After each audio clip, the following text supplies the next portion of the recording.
Bonjour Yves Tréhard. Bonjour Steve, bonjour à tous. Et merci d'être avec nous comme tous les vendredis sur Radio J dans le Grand Journal. Vous êtes le directeur adjoint de la rédaction du Figaro. Yves, on revient avec vous cet après-midi sur le scandale dit du Qatargate au Parlement européen.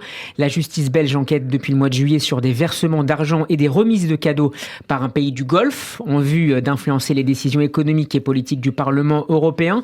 Parmi les suspects, la vice-présidente socialiste du Parlement européen, Eva Kaili, elle a été inculpée pour corruption, blanchiment et organisation criminelle avant d'être écrouée. Également arrêté son compagnon Francesco Giordi, qui serait passé aux aveux, incriminant en particulier l'eurodéputé italien Andrea Cozzolino. Que vous inspire Yves Tréhard ce scandale ? Ce que ça m'inspire, c'est deux choses. D'abord, c'est que on découvre un peu la Lune là. Alors je parle pas des sommes qui sont d'ailleurs des sommes, rien n'est confirmé pour le moment, hein, attention. Tout ça, ce sont des enquêtes qui sont conduites. Certes, il y a du flagrant délit, parce que la justice belge a agi en flagrant délit, mais il faut que on nous confirme, je dirais, le cheminement de tout cet argent, cette corruption. Il y a un emballement médiatique, là, à votre avis ? Non, il n'y a pas un emballement médiatique. On dit ce qu'on sait. Les médias disent ce qu'ils savent, mais il y a encore beaucoup de choses à prouver et à révéler. Ce qu'il faut dire, c'est que tous les parlements du monde sont exposés à des pressions terribles de lobby, y compris le Parlement français. Et encore plus le Parlement européen, où les lobbies ont quasiment pignon sur rue, même si tout ça a été un petit peu réglementé. Pourquoi davantage qu'en France, par exemple ? Parce qu'en France, on a pris les mesures pour justement faire en sorte que la moralisation de la vie publique a fait de gros progrès depuis une vingtaine d'années. Et on découvre... Souvent à la suite de scandales, d'ailleurs.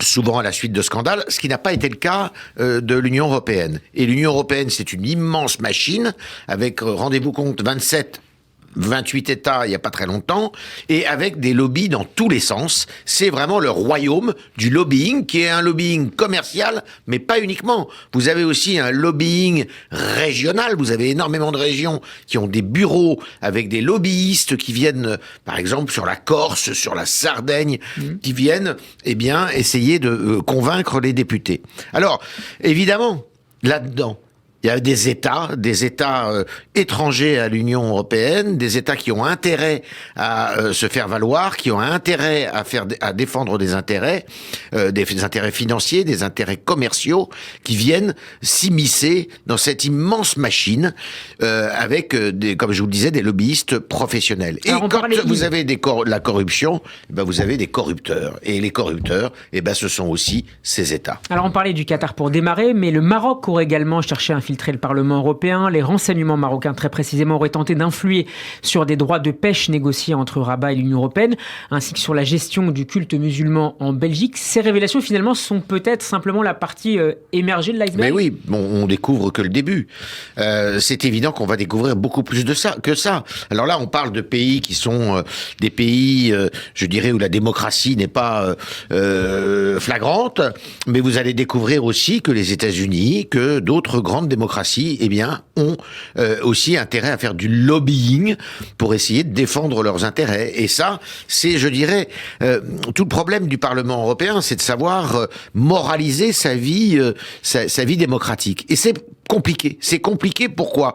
Parce que vous n'avez pas de justice européenne. Par exemple, là, qui est-ce qui a pris en flagrant délit ? C'est une enquête de la justice belge. C'est absolument pas une justice européenne qui est entrée en action. Première chose.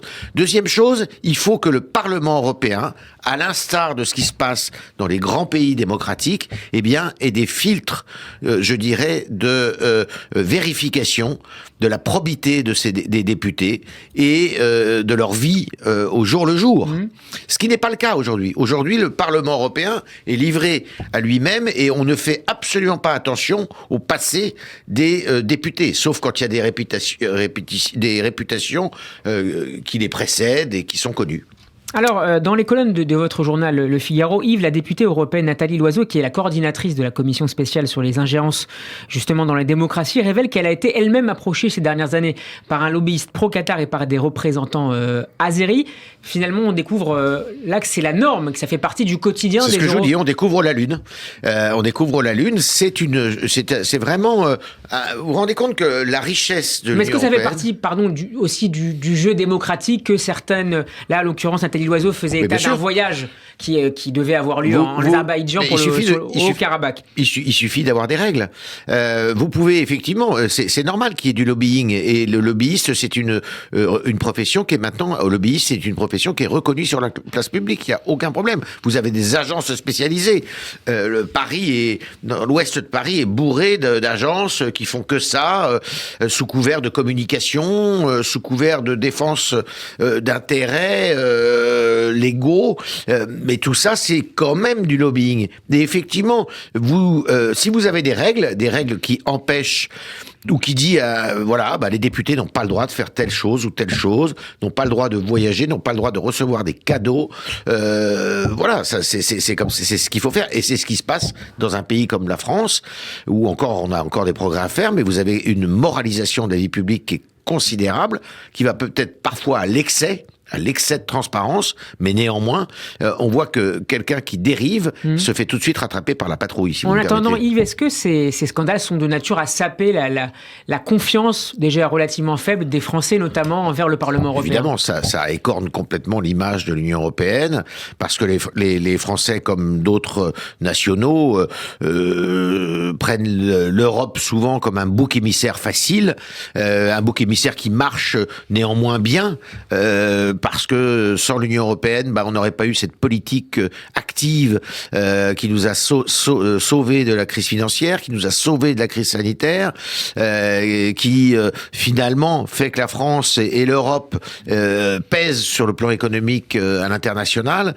Il faut pas cracher sur cette Europe-là, mais simplement il faut la défendre. Et pour la défendre, il faut lui imposer des règles qui soient des règles de moralité, qui sont tout à fait nécessaires aujourd'hui. Merci beaucoup Yves Strade d'avoir été avec Merci. nous. Je rappelle que vous êtes le directeur adjoint de la rédaction du Figaro et qu'on peut vous réécouter sur radioj.fr et sur notre page YouTube. Bonne fin de semaine à vous, bon week-end. Je vous laisse le dernier mot comme d'habitude, en ajoutant que cette fois-ci c'est la fête de Hanouka qui démarre dimanche soir. Shabbat shalom.